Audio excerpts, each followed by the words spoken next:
ఇక్కడ MIM party leader అన్నాడు, మహానాయకుడు ఆయన పాపం ఓవైసీ గారు.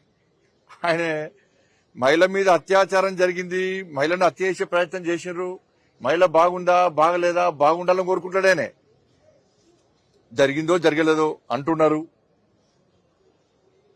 కాబట్టి ఆడ షాపులు దగ్గమైనట, ఫర్నిచర్ దగ్గమైనట పీకుడానికి. ఇక్కడ మహిళ మీద అత్యాచారం జరిగే విషయం మాట్లాడతలేడానే. షాపుల మీద దాడులు చేసిన కంటే తీసుకోవాలన్నట. మరి హిందూ షాపుల మీద దాడులు జరిగినాయి, మరి దాని మీద ఎందుకు మాట్లాడతలేవు? ఇప్పుడు మీ వక్ఫ్ బోర్డు చైర్మన్ మీ ఎమ్మెల్యే కొడుకు అత్యాచారం చేసిండు, ఎందుకు మాట్లాడలే? అక్కడ గిరిజన మహిళ మీద జరిగిన అత్యాచారం ఎందుకు మాట్లాడలే? నిర్మల్లో అత్యాచారం జరిగింది ఎందుకు మాట్లాడలే? బేగం బజార్లో రఫీక్ అనే ఎంఏ పార్టీ నాయకుడు ఒక మహిళను అత్యాచారం చేసే ప్రయత్నం చేసిండు, దాని మీద ఎందుకు మాట్లాడలే?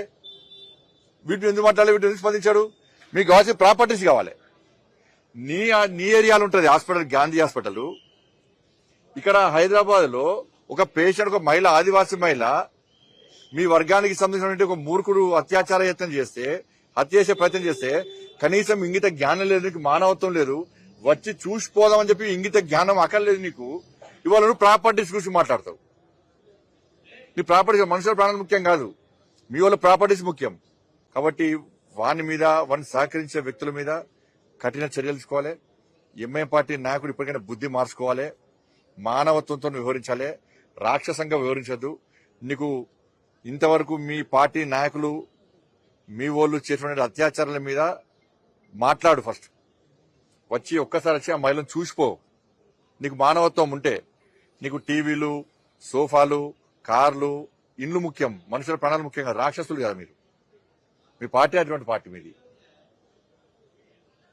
కాబట్టి ఇటువంటి ప్రయత్నాలు మంచి కాదు. కాబట్టి దీని మీద ప్రభుత్వం సీరియస్ వహించాలి.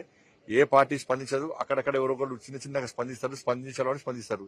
7,000 ప్రజా సంఘాలు, 7,000 మేధావులందరూ కూడా, 7,000 పార్టీలు. మంచి పద్ధతి కాదు. దీని మానవత్వం చూడాలి, మతం కొంత చూడాలని చెప్పి విజ్ఞప్తి చేస్తాను.